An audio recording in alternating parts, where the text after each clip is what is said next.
Scène 3, prise 3, action. Hein. Ça fait 3 fois que je la refais.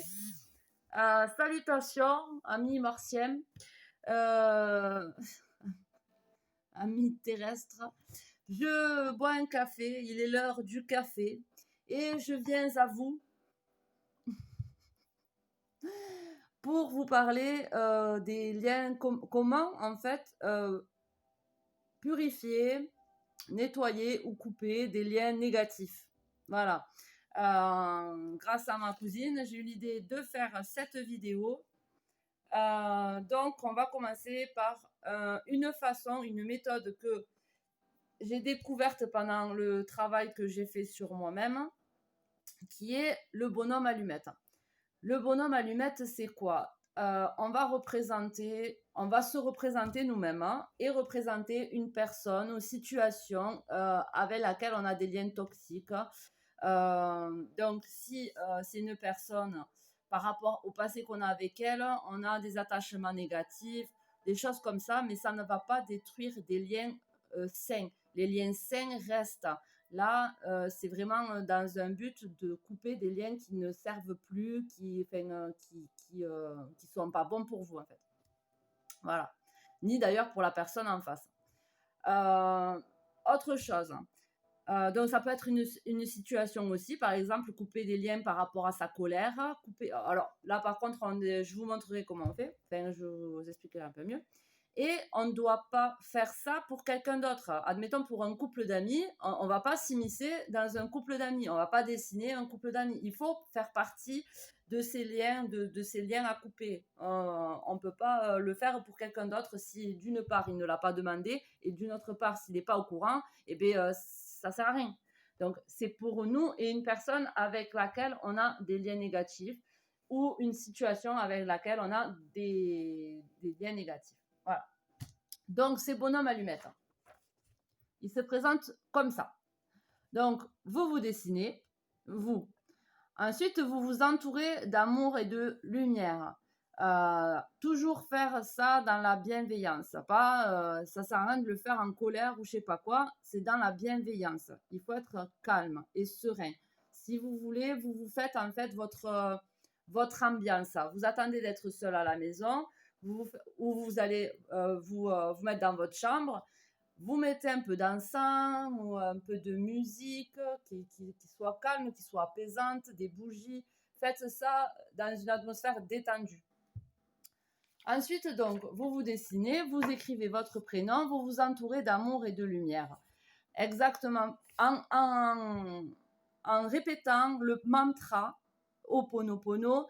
Alors, le mantra Ho'oponopono, c'est désolé, pardon, merci, je t'aime. Parce que toute situation, même tout individu, même s'il nous a fait du mal, on a permis ce mal. Donc, il faut être désolé, que ce soit envers nous-mêmes ou envers l'autre personne. Tout dépend de la situation. Donc, désolé, c'est important. Pardon, parce qu'il faut savoir se pardonner à soi et pardonner à son prochain. Même s'il nous a fait du mal, dans un sens, il a eu ses raisons, il a eu son parcours qui l'a amené à vous faire du mal. Donc, ce n'est pas forcément volontaire. Donc, il faut savoir le pardonner aussi. Si vous n'êtes pas capable de pardonner, il reste des liens négatifs entre vous. Il reste des résidus négatifs, quoi. Donc, désolé, pardon, merci, parce que la situation vous aura toujours apporté quelque chose de positif, même si sur l'instant, on ne le remarque pas. Après, avec le temps, on remarque que grâce à cette situation, on a développé certaines choses chez nous. Et c'est important de remercier toute situation qu'on a pu traverser, quoi. Et surtout si on les a traversées et que ça nous a permis d'évoluer. Et je t'aime, parce que l'amour, c'est le plus puissant des guérisseurs, on va dire. Hein. Non, je t'aime, c'est très important. Hein. Voilà, il faut que vous aimiez, vous, et que vous aimiez même votre prochain. Après, c'est de l'amour inconditionnel, même si la personne s'est terminée, si c'est quelqu'un de mauvais pour vous, qui vous a fait du mal et tout ça. Mais dans tous les cas, sachez que cette personne a eu un parcours aussi. Sachez pardonner, sachez même aimer inconditionnellement malgré que c'est pas la personne qu'il vous faut. Voilà, ça n'empêche pas que on peut aimer son prochain. Donc c'est important. Pendant que donc vous vous entourez d'amour et de lumière, hein, désolé, pardon, merci, je t'aime. Exactement pour la personne en face. Hein. Vous mettez son prénom, vous l'entourez d'amour et de lumière. Désolé, pardon, merci, je t'aime. Ensuite, vous allez créer vos liens par rapport à vos chakras. Donc, si vous vous rappelez de vos cours, je vais boire un peu le café parce que ça fait 3 fois que je fais la vidéo, j'ai même pas bu une goutte de mon café. S'il vous plaît.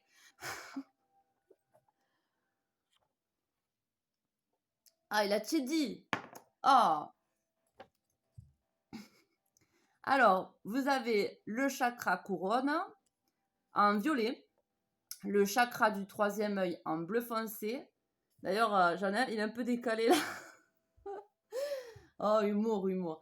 Donc, le chakra du 3e œil en bleu foncé, le chakra gorge en bleu clair, le chakra du cœur en vert, le chakra du plexus solaire en jaune, le chakra sacré en orange et le chakra racine en rouge.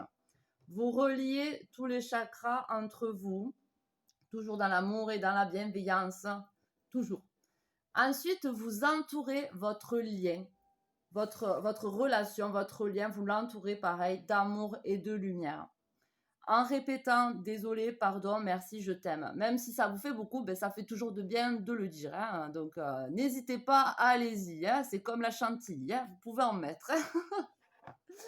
Ensuite, vous allez faire la même chose, toujours avec ce mantra-là. Parce que c'est un mantra, c'est des phrases répétitives. Des phrases répétitives qui sont là pour... c'est des mantras, quoi. À force de se les répéter, ça nous fait du bien et on y croit. Et puis voilà, ça nous fait du bien. Alors, vous, clac, vous coupez vos liens négatifs en pardonnant la situation, en étant désolé, en remerciant et en disant je t'aime. Et vous brûlez en faisant très attention quand même. Hein, vous faites attention de ne pas mettre le feu quand même. Dans un récipient en métal ou en terre cuite, quelque chose, vous trouvez l'astuce qui permet de le faire en toute sécurité. Vous brûlez les papiers et vous les mettez une fois bien brûlés, vous les mettez aux toilettes et vous tirez la chasse. Voilà. Après, vous n'y pensez plus. Voilà. Et si c'est une situation, je ne sais pas si je l'ai dit, parce que comme je l'ai dit à l'autre vidéo, je ne sais même pas si je l'ai répété maintenant. Donc là, c'est par rapport à une personne, mais si c'est par rapport à une situation, vous dessinez un rectangle à la place de la personne et vous dessinez un mot-clé par rapport à la situation, ou si c'est par rapport à la colère, si c'est par rapport à un travail, vous notez à l'intérieur ou en dessous, hein, vous me direz, faites comment vous le sentez. Vous notez donc la situation, la chose qui vous porte souci, avec laquelle vous avez des liens négatifs. Voilà, une fois brûlé, à la poubelle, et basta, vous n'y pensez plus. Voilà. Mais après, faut pas... voilà, vous ne pensez plus au problème. Hein. Voilà, vous mettez ça à la chasse d'eau et puis c'est parti. On n'en parle plus. Concentrez-vous en le faisant quand même dans une atmosphère saine et calme, posée. Faites-le en prenant le temps. Faites-le en étant concentré, en ayant conscience des choses que vous faites. Parce que en mettant l'intention de faire les choses correctement, en étant vraiment... c'est comme je vous disais, la pensée est créatrice. Donc, tout ce que vous allez faire, si vous le faites avec conscience, ça aura toujours plus d'impact que si vous le faites à la va-vite sans prendre le temps. Voilà. Ensuite, j'avais des petites choses aussi que j'avais trouvées sur Internet par rapport à des pierres, par exemple. Donc là, je vois là. La pierre œil de tigre, hein, c'est un bouclier de protection contre les ondes négatives et le vampirisme énergétique. Alors, je vous explique. Le vampirisme énergétique, c'est quand des personnes, en le voulant ou sans le vouloir, pompe votre énergie en fait. Parce que bon, on ne fait pas attention, on ne se protège pas. Pour peu que vous êtes une personne hypersensible et empathe, vos énergies vont être, comment dire, euh, influencées par rapport aux énergies qu'il y a autour de vous. Donc, si quelqu'un demande beaucoup d'énergie, vous allez la lui donner sans le vouloir. Et ça s'appelle du vampirisme énergétique. Donc, la pierre œil de tigre est un bouclier de protection. Voilà. Ensuite, pour purifier la maison et même vous-même, parce que dans un bain, c'est aussi super. Pendant les pleines lunes, par exemple, vous pouvez le faire avec du gros sel. Vous pouvez mettre du gros sel dans votre bain, prendre le temps, toujours pareil, prendre le temps de vous mettre dans une ambiance agréable. Vous pouvez même mettre des huiles essentielles dans votre bain. Pardon, de la lavande, des fleurs, enfin, mettez les choses naturelles qui sentent bon, je sais pas, qui vous fait du bien. Une musique, des bougies, lumière tamisée, quelque chose de posé. Et vous mettez du sel dans votre bain. Et prenez le temps de vous passer l'eau, même vous pouvez légèrement frotter avec le sel, ça purifie.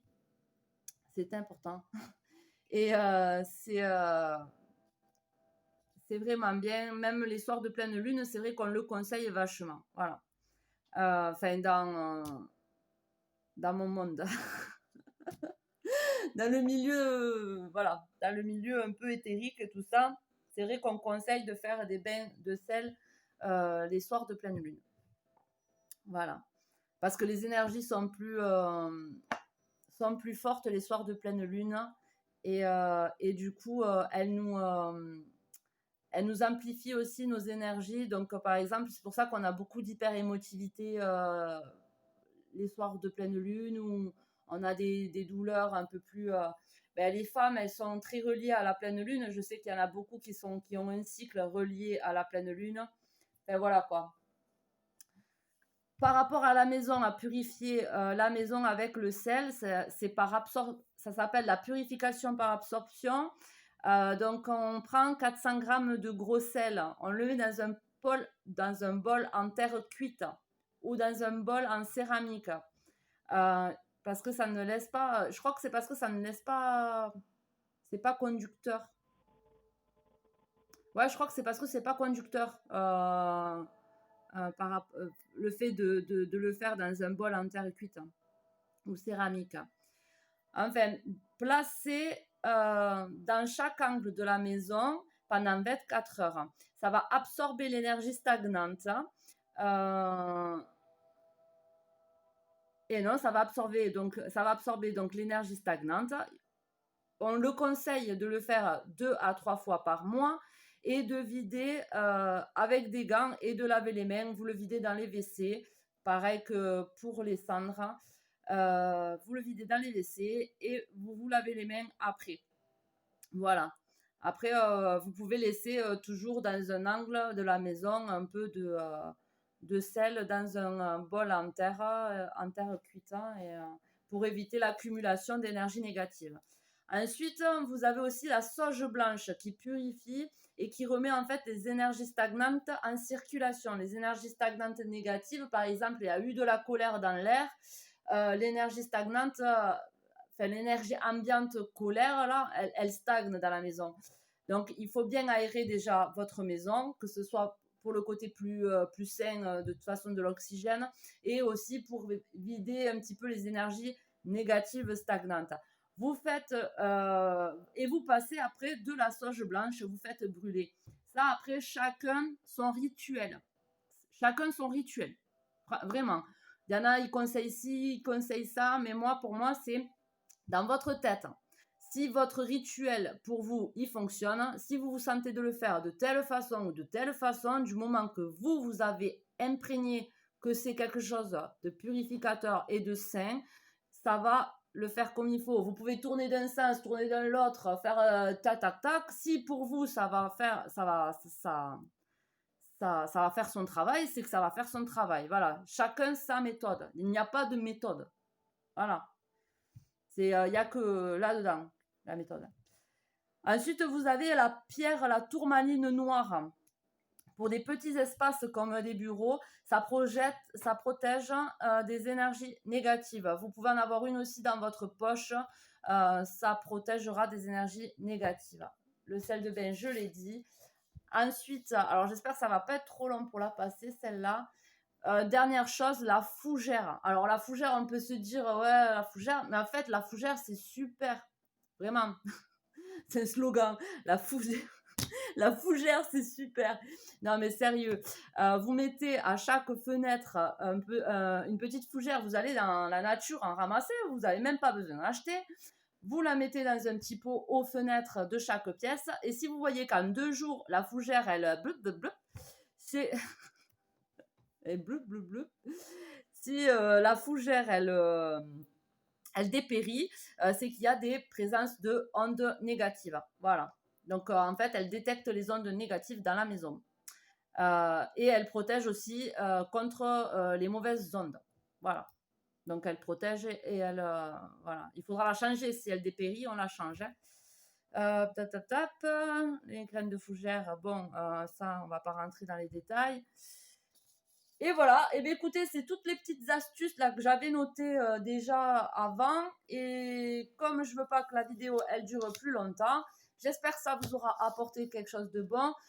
Si vous avez aussi pour aller sur YouTube et regarder aussi méditation pour purifier, tout ça, si vous avez besoin d'évacuer, parce qu'il y a des fréquences qui sont bonnes à écouter pour notre corps et qui nous aident à évacuer les énergies négatives stagnantes aussi. C'est bon, même si c'est 10 minutes, même si c'est 5 minutes, de moment que vous le faites régulièrement, ça vous apporte quelque chose de positif. Maintenant, vous faites comme vous voulez, vous allez vous informer. Je vous laisse, passez une bonne journée, des bisous, ciao.